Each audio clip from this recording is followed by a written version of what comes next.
And I think a lot of the time there is an assumption that if you come from a certain community, then you can cover the story in that way.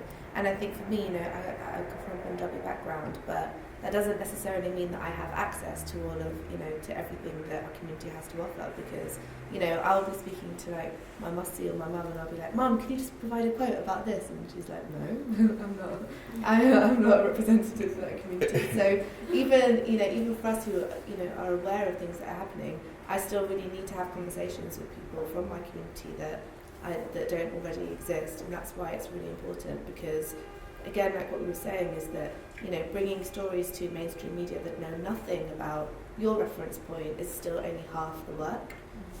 Like us trying to create some visibility is only 50% of the job.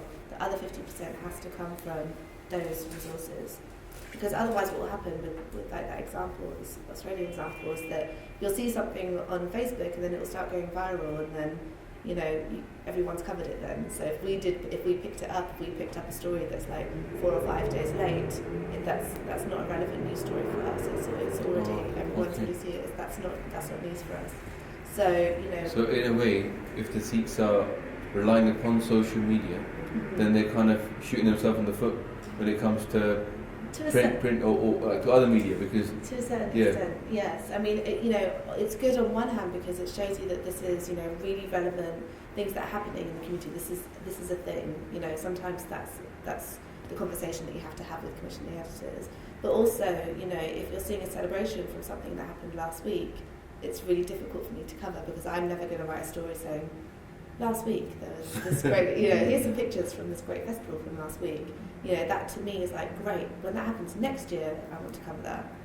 So I think like how we, just to echo what you all said, is how we plan, and just because it's fresh in everyone's mind, I'll just go back to Younger Week, is we have a schedule and look at what is time sensitive for each platform. So for example, I know TV needs a lot of time, so we allowed 6 weeks from the time we pitched to them to the time of the event, which in my eyes was still cutting it a little bit short. 8 weeks would have been good. And then we also know that print magazines, if it's a weekly magazine, they'll work 2 weeks in advance, because by the time they write the story, research it, design it, print it, it goes out onto the shelves. You've got to consider all of that time. So time sensitivity is really key for us.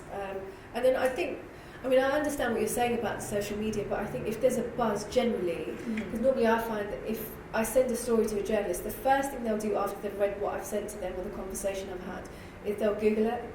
And if there's a relevance or a buzz or there's something happening, they're more likely to think, okay, look, people are interested in this, because they want their name in the press. They want to say, I covered this story because it looks good for them as a journalist.